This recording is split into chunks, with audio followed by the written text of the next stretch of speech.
So I'd like to talk about a project I'm working on, RC Revolution. It's about RC cars. First of all, I need to say that RC cars has kind of awful sound.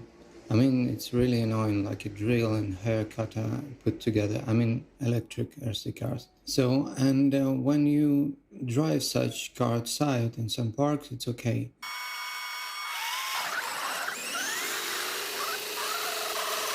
But when you hear it through your headphones, it becomes unbearable.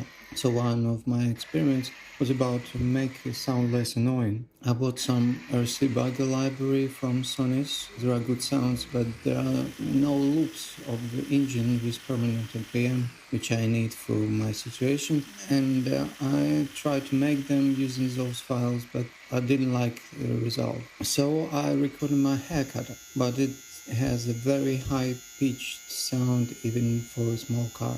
I've been sent some recordings of real RC cars, but no one in team liked the outcome of this experiment. So I made some sounds with things. They have more clarity and less noisy, and they are mixed better. After some experimenting, I think I will go for a mix of real and synth components.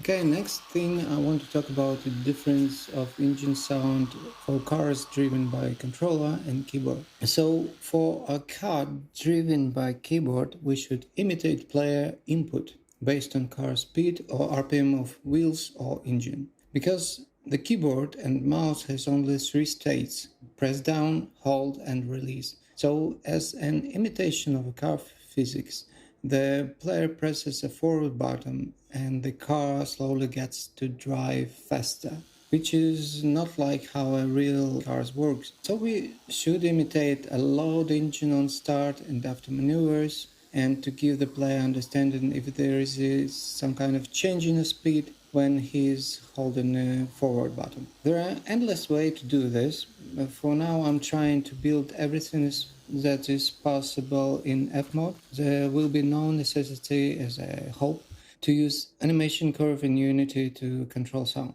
Fmod has a feature to change variables automatically with a given speed. That's what I decided to use to give engine sound a boost when it started and after car steering. In C# code should only set Fmod parameters at start position when this event happens. So the first boost parameter starting with 0 is slowly distorting the signal and moving frequency of low-pass filter to add some higher frequencies. It used to give a player a feeling that something happens when held and release a key. Second boost is started from 1 and where sound is pitch high and then reduced slowly to its normal state. And this one is used to imitate friction and give a weight to a car, so it's imitation of load. There is also another idea to use one-shot samples to imitate boost, or better to say torque moment of engine. But I didn't decide yet what direction we will choose.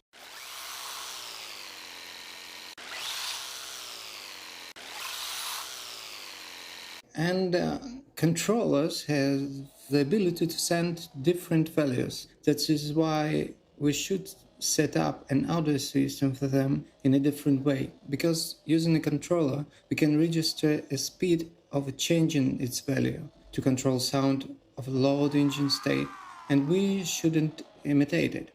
The player can possibly hold the controller stick stable only at extreme positions, so sound would be changed depending on speed of player chooses and give him good feedback of car movement.